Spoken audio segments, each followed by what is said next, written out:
एक महीने से लगातार जिला पंचायत प्रकरण चल रहा था। आज वो महापंचायत होकर समाप्त हो गया है। एक्चुअली में बहुत सारे लोग सोच रहे थे कि ये महापंचायत जो है ये फ्लॉप हो जाएगी, लेकिन उन लोगों को क्या पता था कि ये एक शामली ज़िले में इतिहास लिखा जाएगा। दोस्तों, आपको पूरे प्रकरण के बारे में भी बताऊंगा और मनीष चौहान जी की राजनीति किस प्रकार है, वीरेंद्र चौधरी जी की राजनीति किस प्रकार है, वो भी आप लोगों को इस न्यूज में समझाऊंगा।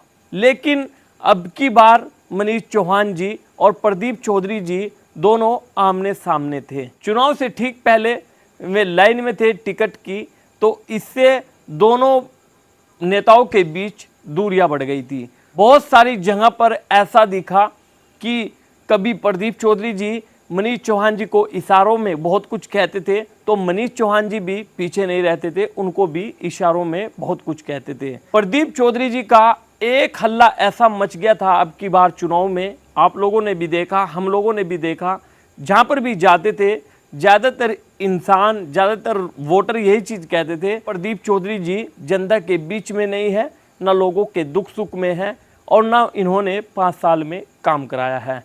और इसका सीधा आरोप प्रदीप चौधरी जी के लोगों ने लगाया मनीष चौहान जी पर और कह दिया कि ये जो सारी अफवाहें फैलाई गई, जो सारी बातें बनाई गई, ये मनीष चौहान जी ने बनाई। ठीक, दोनों ही भारतीय जनता पार्टी के वरिष्ठ नेता है, दोनों ही टिकट की लाइन में थे, लेकिन एंड में जो बाजी मारी थी वो प्रदीप चौधरी जी ने मारी थी और भारतीय जनता पार्टी ने भरोसा किया और उनको ही चुनाव लड़ाया।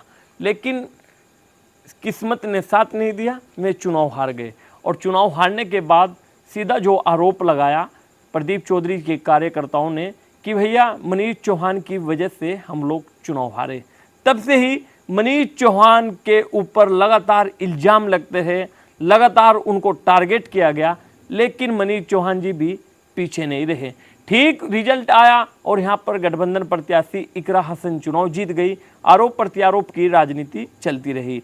फिर आपको एक और चीज़ बता देता हूँ कि शामली जिला पंचायत अध्यक्ष को लेकर प्रकरण हुआ, उसमें तो प्रदीप चौधरी जी, प्रसन्न चौधरी जी जो वहाँ की जिला पंचायत अध्यक्ष हैं, वे एक साथ दिखे, लेकिन मनीष चौहान जी भी पीछे नहीं हटे और उन्होंने भी अपना मान सम्मान के लिए मोर्चा खोल दिया और वो मोर्चा पूरा 1 महीने तक चला। आज महापंचायत होकर वो मोर्चा आज कुछ शांत दिखा। आगे क्या होगा ये फ्यूचर की बात है, लेकिन जो अब से पहले हुआ है वो हम लोग आपको ही बता रहे हैं।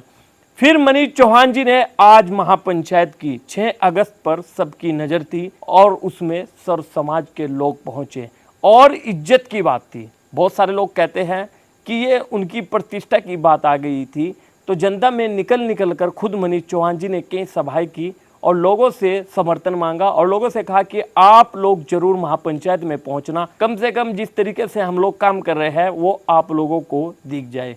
लेकिन आज जो हुजूम दिखा, आज जो उमड़ा हुआ जनसैलाब दिखा, कहीं ना कहीं भारतीय जनता पार्टी के नेताओं में टेंशन है, कहीं ना कहीं विपक्षी नेताओं में भी टेंशन है कि इतनी भीड़ आखिरकार महापंचायत में कैसे पहुंच गई।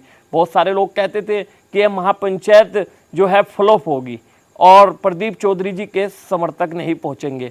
वे तो वहां पर नहीं पहुंचे, लेकिन भैया आप लोगों को एक चीज़ बता देता हूं कि सर समाज के लोग वहां पर पहुंचे और इतनी तादाद में पहुंचे कि वाकई में ही शामली ज़िले में एक इतिहास रच दिया।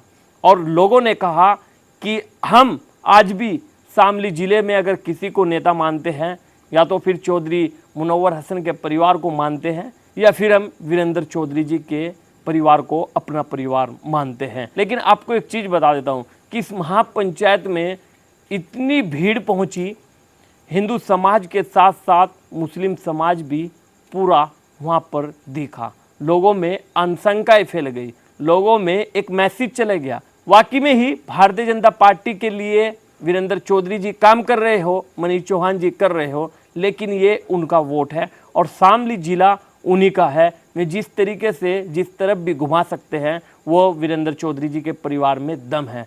क्योंकि भैया सर समाज के लोग जब इतनी भीड़ के साथ पहुंचते हैं तो किसी खास नेता के साथ ही पहुंचते हैं। बाकी में ही दिखा कि वीरेंद्र चौधरी जी का परिवार का दबदबा वो हमेशा बना रहेगा। तो कहीं ना कहीं प्रदीप चौधरी जी के लोगों में भी मायूसी आई होगी और कहीं ना कहीं मनीष चौहान जी के समर्थकों में भी खुशी आई होगी कि वाकई में ही जिस तरीके से हम लोगों ने मेहनत की है वो हमारी मेहनत पूरी हो गई है। और हम लोगों ने सोचा भी नहीं था कि इतनी भीड़ पहुंच जाएगी, लेकिन वीरेंद्र चौधरी जी की आवाज़ में बड़ा दम दिखा और उनके बेटे ने एक ही मैसेज दिया था कि आप लोगों को 6 अगस्त को महापंचायत में पहुंचना। तो वाकई में ही पब्लिक ने भी दिखा दिया है कि हमारे नेता जो है वीरेंद्र चौधरी जी है, हमारे नेता जो है वो मनीष चौहान जी है। और ख़ास बात इस महापंचायत की यह बात दिखी जो काफ़ी चर्चाएं बनी, उसमें देखने की बात ये आई कि 12 जिला पंचायत सदस्य